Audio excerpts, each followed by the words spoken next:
Vestindo-se para o Senhor.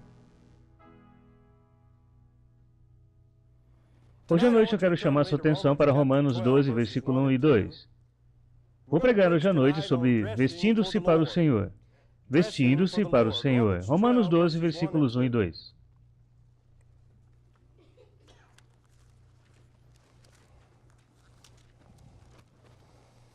Em Romanos 12, versículo 1 e 2, Paulo disse: Rogo-vos, pois, irmãos, pela compaixão de Deus, que apresenteis os vossos corpos em sacrifício vivo, santo e agradável a Deus, que é o vosso culto racional. E não sede conformados com este mundo, mas sede transformados pela renovação do vosso entendimento, para que experimenteis qual seja a boa, agradável e perfeita vontade de Deus. Esta passagem sozinha refuta a filosofia contemporânea que está varrendo as igrejas hoje em dia, porque essa passagem nos exorta a não nos modelarmos e a não sermos conformados ao mundo. E foram passagens como essas que Deus me ensinou, como um jovem cristão em 1973, a mudar meu estilo de vida e mudar minha aparência. Quando fui salvo em 1973, meu cabelo estava mais comprido do que a maioria das mulheres aqui nesta noite. E quando eu comecei a estudar a Bíblia, comecei a ver que Deus tinha um programa diferente para mim.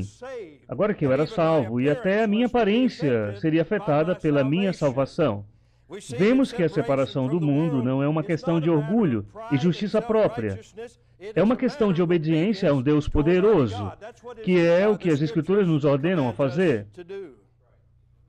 Houve uma grande mudança na sociedade nos últimos 50 anos, se você não percebeu. A cultura rock and roll nos deu uma nação totalmente nova que se espalhou esse tipo de cultura ocidental ao redor de todo o mundo. Temos que lidar com isso mesmo entre as pessoas no sul da Ásia. Mulheres hoje, vestindo um biquíni, teriam sido presas na década de 1920. Presas! Na década de 1930, nos Estados Unidos, era ilegal para os homens desnudarem o tronco em público. Era ilegal. Uma das minhas fotos favoritas é da minha avó materna. E ela está em Lakeland, Flórida. Ela está em seu jardim e ela tem uma enxada em suas mãos. E ela está cuidando do jardim. E ela está com o seu boné para se proteger do sol quente da Flórida. E ela tem um vestido longo. E ela veste todas aquelas roupas bonitas e femininas, perfeitamente modesta. Tudo está coberto. Essa foi a última geração que acreditou nisso. Grandes mudanças aconteceram. Grandes mudanças estão acontecendo nas igrejas, especialmente nos últimos 20 anos. E começou com as igrejas caminhando em sintonia com o mundo hoje em dia. E hoje eles chamam de antiquado o conjunto de padrões que há pouco tempo quase todas as igrejas acreditavam. Hoje a nova geração chama isso de legalismo e farisaísmo. Grandes mudanças aconteceram. Essa questão de vestimenta é uma questão que homens e mulheres precisam enfrentar. Pelo lado do homem, ele tem que guardar os olhos como Jó, que disse que fez uma aliança com seus olhos. Fala da responsabilidade do homem. Mas a mulher também tem a responsabilidade de não causar ofensa ao homem. No século XVII, Richard Baxter fez esta afirmação nos anos de 1600. Embora seja o pecado e a vaidade do homem que seja a causa da luxúria, é, no entanto, seu pecado criar uma ocasião desnecessária. Vocês, as mulheres. Pois vocês devem considerar que vivem no meio de almas doentias. E vocês não devem colocar uma pedra de tropeço no caminho deles. Não explodam o fogo dos perdidos, nem faça dos seus ornamentos suas armadilhas. Mas vocês devem andar entre pessoas pecadoras como faria com uma vela entre a palha ou a pólvora. Se você andar com uma vela sobre pólvora, você só poderá ver a explosão que você não previa quando for tarde demais para sair ileso. Está falando sobre a responsabilidade das mulheres neste mundo perverso e decaído. Ter cuidado em sua influência. Sabemos que isso é, antes de tudo, e principalmente o problema do coração, a vestimenta. Mas a Bíblia se concentra tanto no coração quanto nas ações. Um pastor me escreveu, ele disse: acredito que a questão mais importante da modéstia feminina é a questão de um coração casto. Se a mulher deseja agradar o seu Salvador e honrar seus irmãos em Cristo, raramente ela terá um problema com as roupas que veste. Exigir roupas modestas sem se concentrar em criar um coração casto trará pouco benefício. Se uma mulher veste roupas modestas, mas é sensual na maneira como caminha ou se comporta, invariavelmente fará com que um homem a cobice. Então ela se volta para o coração. Precisamos entender que precisamos ser professores. A geração mais velha precisa ensinar a geração mais jovem. Os pais precisam ensinar seus filhos. A Bíblia diz que devemos ser professores dessas coisas, luzes em um mundo de trevas. Vamos começar essa noite nos lembrando da importância da repreensão. A importância da repreensão. Depois que somos salvos, ainda temos algo chamado carne que está lá. É chamado o velho homem, que herdamos de Adão, nosso pai. Isso é a natureza caída e pecaminosa. E eu quero que você olhe alguns versos comigo essa noite para nos lembrarmos desse fato. Romanos 7, versículo 18. Romanos 7, versículo 18. Porque eu sei que em mim, isto é, na minha carne, não habita bem algum. E com efeito o querer está em mim, mas não consigo realizar o bem. Paulo está falando sobre a sua vida cristã. Ele disse: em mim, ou seja, na minha carne, há aquela velha propensão ao pecado e ainda está lá. E havia uma guerra acontecendo na vida dele. Gálatas capítulo 5, versículo 16 e 17. Gálatas capítulo 5, versículos 16 e 17. Lembra-nos desse fato.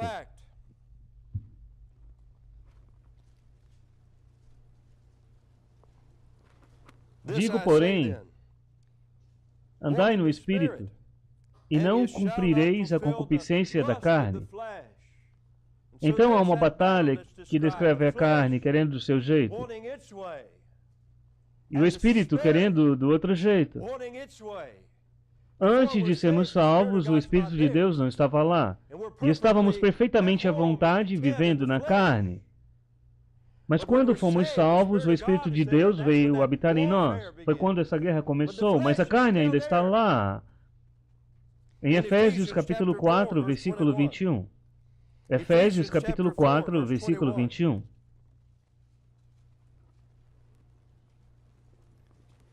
Se é que o tendes ouvido, e nele fostes ensinados, como está a verdade em Jesus, que quanto ao trato passado, vos despojeis do velho homem, que se corrompe pelas concupiscências do engano.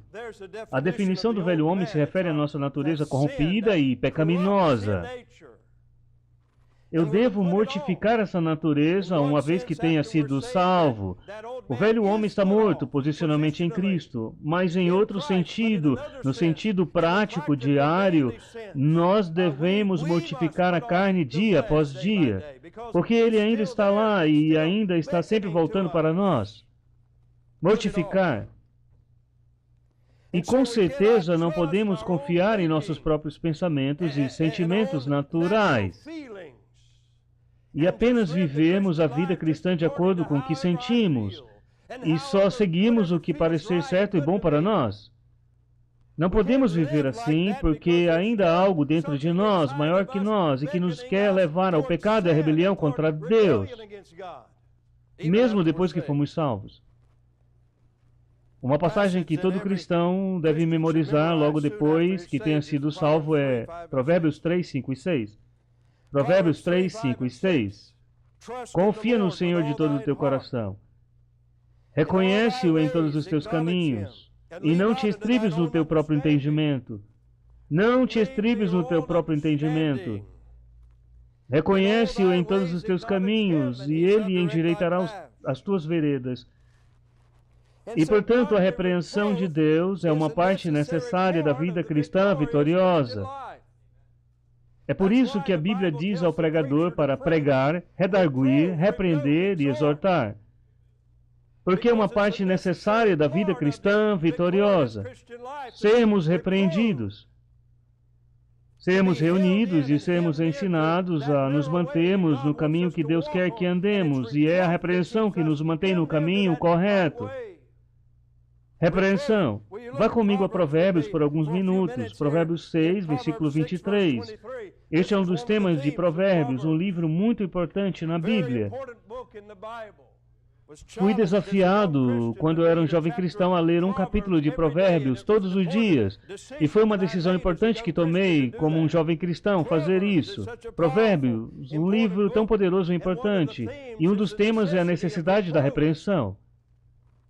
Em Provérbios 6, 23, encontramos o versículo que tomamos como chave para o nosso ministério de literatura, o caminho da vida. Porque o mandamento é lâmpada, e a lei é luz, e as repreensões da correção são o caminho da vida. Precisamos de alguém para nos repreender quando estivermos errados. E frequentemente estamos errados. E são as repreensões e as instruções que são o caminho da vida. Olhe para Provérbios 10, versículo 17.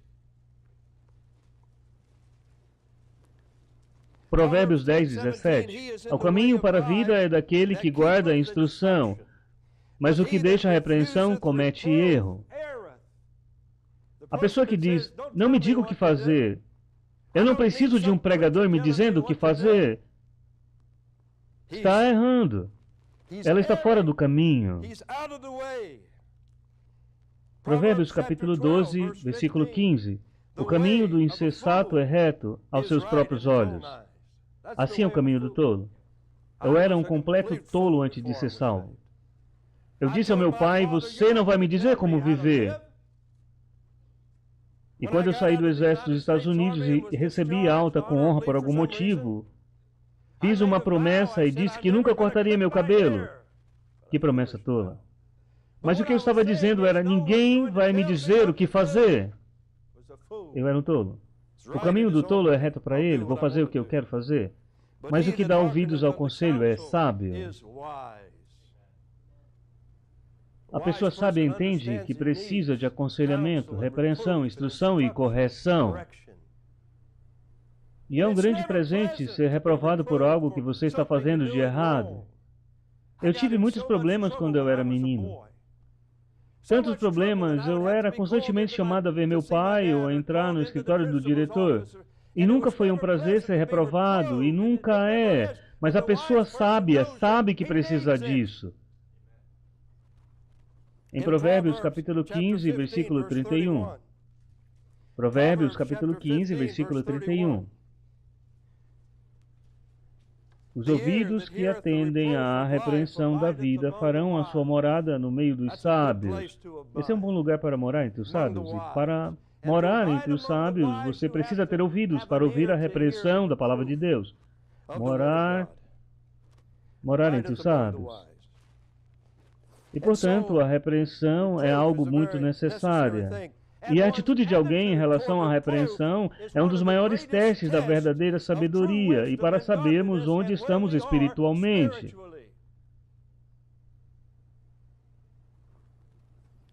Vamos ao livro de Gênesis por um momento e veremos a origem da vestimenta. A origem das vestimentas. Gênesis capítulo 2 e 3. Gênesis capítulo 2, versículo 25. A primeira menção da lei é um princípio importante da interpretação da Bíblia. E aqui encontramos a primeira menção de vestimentas. Gênesis 2, 25. Primeiro de tudo, Adão e Eva em sua criação.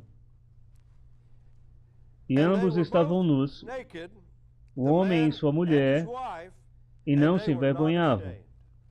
No começo, quando Deus criou o homem e a mulher, não havia nenhuma roupa no mundo, porque não havia pensamento pecaminoso e a mente do homem era pura. E tudo aos seus olhos era puro, não havia nada de mal. Mas observe em Gênesis capítulo 3, versículos 6 e 7, que uma mudança veio a este mundo. Gênesis capítulo 3, versículo 6. E viu a mulher que aquela árvore era boa para se comer, e agradável aos olhos, e árvore desejável para dar entendimento, tomou do seu fruto e comeu, e deu também ao seu marido, e ele comeu com ela.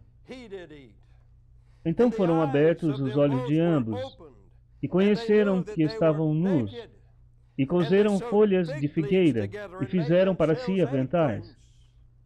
E agora uma mudança dramática chega ao mundo por causa do pecado, e o coração do homem caiu, e se torna tenebroso, e portanto, o que ele vê é corrompido pelo pecado, e nesse momento é quando eles mesmos fazem vestimentas. Imediatamente reconhecem a necessidade delas. E eles fazem para si pequenos aventais de folha de figueira. Agora observe Gênesis 3, versículo 21. E fez o Senhor Deus a Adão e a sua mulher túnicas de peles, e os vestiu. E então Adão e Eva aprenderam que suas vestimentas precisavam cobrir sua nudez. Eles tentaram cobrir apenas algumas partes, mas vemos que Deus não aceitou seu padrão de vestimenta. E Deus veio e vestiu-os adequadamente com túnicas. Com túnicas. Com túnicas. Em Isaías 22, versículo 21, a palavra hebraica é traduzida túnica. Em 2 Samuel 13, versículo 18, a palavra ali traduzida tem um sentido de túnica. Deus os vestiu com túnicas. E eles estavam perfeitamente cobertos da sua nudez. Estavam perfeitamente cobertos e vestidos com modéstia. E esse é o ponto de partida para a modéstia bíblica. Ter sua nudez inteiramente coberta. É importante entender que vestimenta é uma linguagem. Vestimenta é uma linguagem. O mundo reconhece isso. Wikipedia diz que a moda é predominantemente o modo de se expressar. Toda peça de roupa tem um significado cultural e social. Toda peça de roupa tem um significado. Os seres humanos devem conhecer o código para reconhecer a mensagem que está sendo transmitida. Vestimenta é uma linguagem. E o conhecimento disso impulsiona a indústria da moda hoje. Em um artigo no ano de 2008, em uma revista de cultura, David Seal diz: marcas de sucesso na América não vendem produtos, elas vendem estilo de vida. Você está indo para alguma boutique ou alguma loja de roupas, no shopping ou em qualquer outro lugar, e você está olhando para o departamento de roupas. Você está olhando para estilos de vida, expressões de estilo de vida. O que Deus acabou de nos dizer é que tipo de estilo de vida devemos ter, e é diferente do estilo de vida do mundo. E por isso precisamos ter muito cuidado com essa questão de vestimentas. Abercrombie e Fitch, uma empresa popular de roupas, nos dizem que eles são conhecidos por uma atitude rebelde. Roupas que vendem uma atitude rebelde. George Harrison, dos Beatles, quando eles começaram, você sabe que o cabelo deles não era muito longo, mais do que o normal. Naqueles dias, apenas alguns vaidosos eram um pouco mais compridos do que o normal. Mas George Harrison disse que estávamos comprando vestimentas carnais, tentando ser um pouco diferentes. Era uma parte da rebelião. Ele nunca se importou com a autoridade. Ele era um rebelde e ele queria mostrar isso com a sua aparência.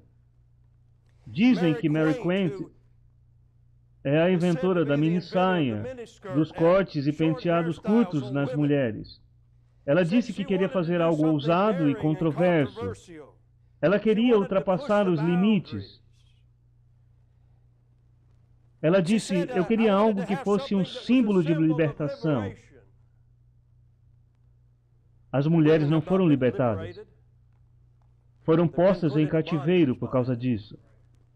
Mas ela disse que é tudo sobre rebelião. E tudo é sobre ultrapassar os limites morais.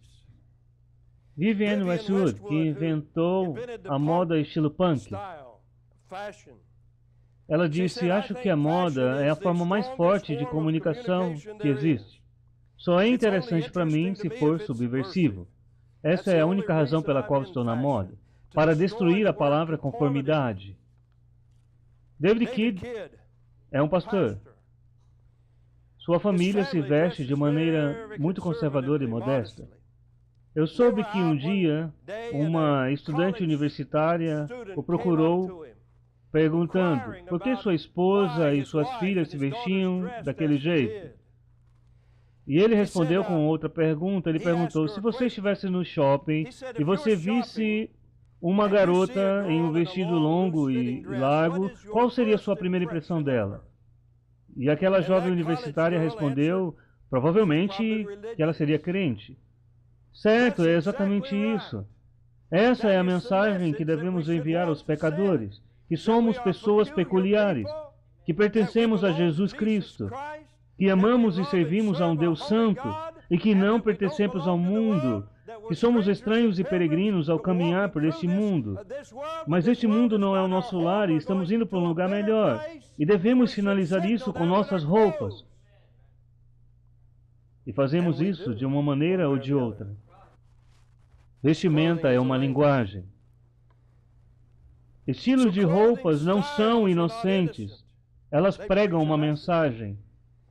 Mulheres vestindo calças compridas pregam uma mensagem feminista da igualdade do sexo, tenho certeza disso.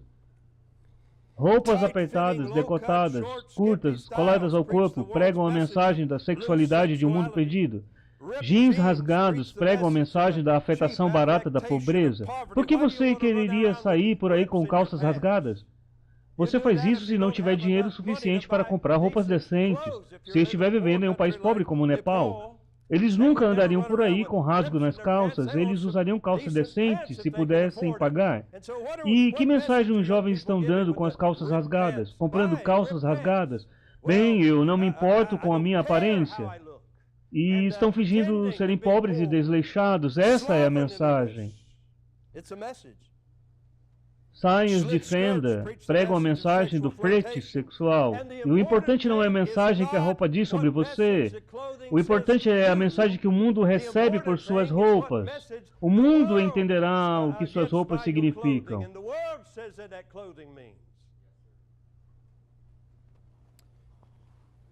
Alguns meses atrás, quando eu estava preparando para montar esse livro, Vestindo-se para o Senhor, eu enviei um e-mail para uma lista de contatos e convidei homens para me escreverem sobre essa questão das vestimentas das mulheres e como eles eram afetados por isso. E acredito que esta é uma seção muito poderosa do livro. É raro que os homens falem às mulheres sobre essas coisas. Mas aqui estão centenas de testemunhos. Aqui provavelmente são 100 testemunhos do livro. E homens, estamos prontos, os homens estão prontos para testemunhar sobre isso. Eu recebi mais de 100 e-mails em um dia, no primeiro dia em que eu fiz a solicitação. Homens de 24 a 74 anos de todo o mundo. Eles estão cientes da sua responsabilidade de vigiarem seus olhos. Eles sabem que não é apenas um problema das mulheres. É problema deles, pois um homem precisa guardar-se do que vê. Mas eles também afirmaram que o homem é muito visual em sua sexualidade e pode ser fortemente tentado pela maneira como as mulheres se vestem. E isso é um fato da vida, quer você goste ou não. Nós vemos isso na Bíblia. Jó disse em Jó 31, versículo 1.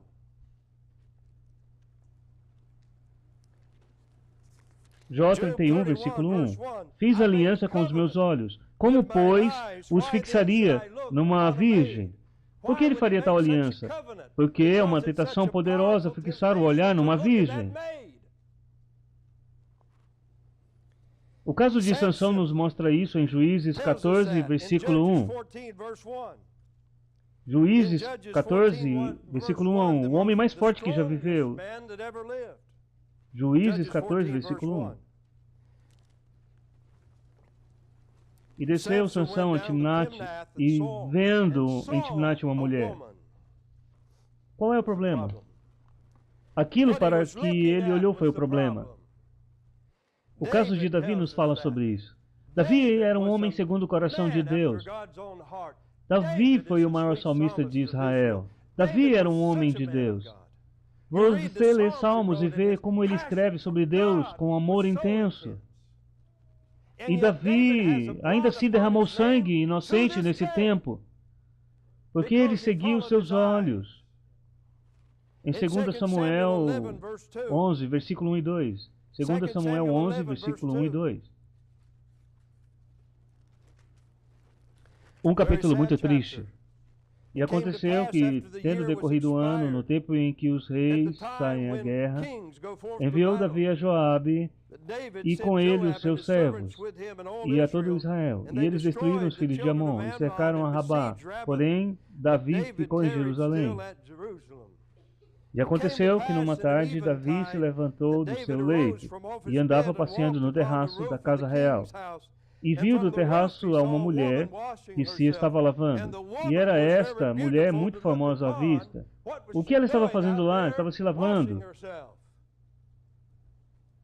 Ele não tinha que continuar olhando. Mas foi o que ele fez. Herodes nos fala disso em Mateus capítulo 14, versículo 6. Herodes, Mateus 14, versículo 6.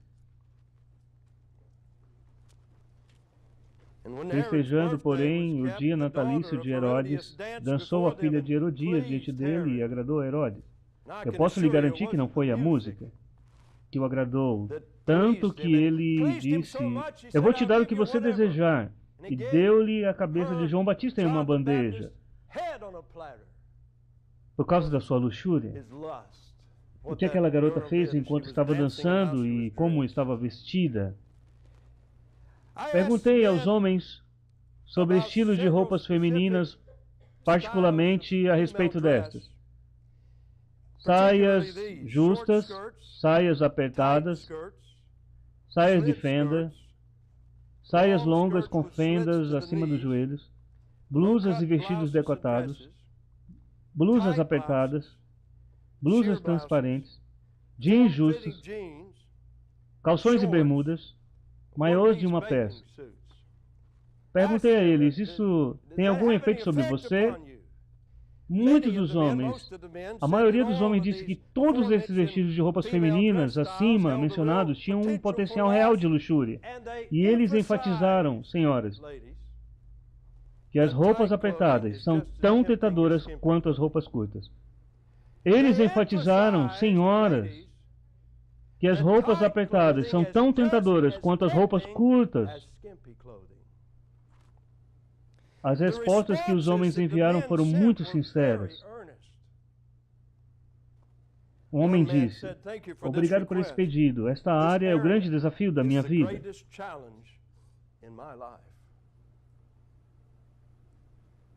Ele disse que é o grande desafio da vida dele. Tentar manter a mente pura. Outro homem disse, fui salvo há cerca de 8 anos, e este assunto é um enorme desafio para mim. Preciso orar todos os dias para que Deus me mantenha afastado desse caminho. Gostaria de ter nascido em uma boa igreja que crê na Bíblia, e de ter sido ensinado a ficar longe desse pecado lascivo. Outro homem disse, tenho 55 anos e estou com o coração partido pelas roupas de um grande número de mulheres nas igrejas que visito. Apenas se pudesse falar com mães e pais. Eu nunca fui casado, mas vivi no mundo por muitos anos. Peço-lhe, imploro-lhe, pastor, diga a elas que parem de usar roupas apertadas, expondo a carne. O homem disse: acredito que a maioria das mulheres simplesmente não sabe como os homens pensam. Acredito que existe um grupo inteiro de mulheres que, se realmente entendessem, mudariam suas vestes, porque queremos agradar a Deus. E entendo que não é apenas uma lista de coisas que você deve ou não fazer, ou simplesmente forçá-las a se sentirem desconfortáveis, mas desejo que os homens piedosos obtenham a cooperação delas a fim de ajudá-las a não serem pedras de tropeço, porque nós só queremos agradar a Deus. O homem disse: tenho 24 anos, sou solteiro. Estou muito feliz porque você está nos perguntando sobre esse problema, porque em minha experiência as mulheres realmente não entendem as coisas que podem passar pela cabeça de um homem quando ele vê uma mulher vestida de maneira imodesta. Como cristãs, elas não podem simplesmente dizer: bem, eu simplesmente não entendo porque os homens não podem me olhar vestido assim, e simplesmente não podem lutar contra pensamentos lascivos. Em vez disso, precisamos lutar pela verdade. Quando uma pessoa do sexo oposto lhes informa que a maneira com que ela está vestida está causando problemas para os homens, deve fazer o que for preciso para proteger nossos irmãos de caírem em desordem.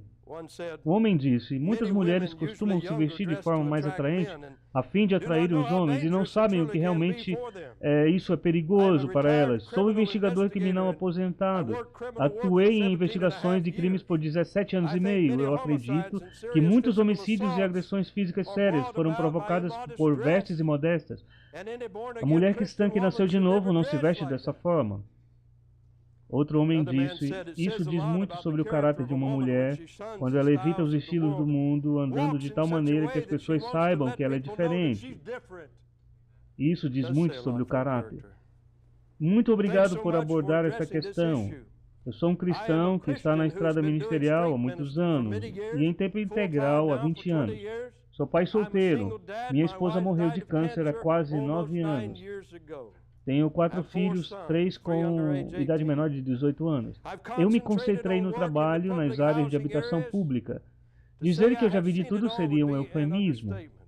Uma das coisas mais tristes e mais difíceis de combater é o fato de que as ruas e as igrejas agora parecem iguais em sua abordagem em relação à sexualidade da mulher e às suas expressões.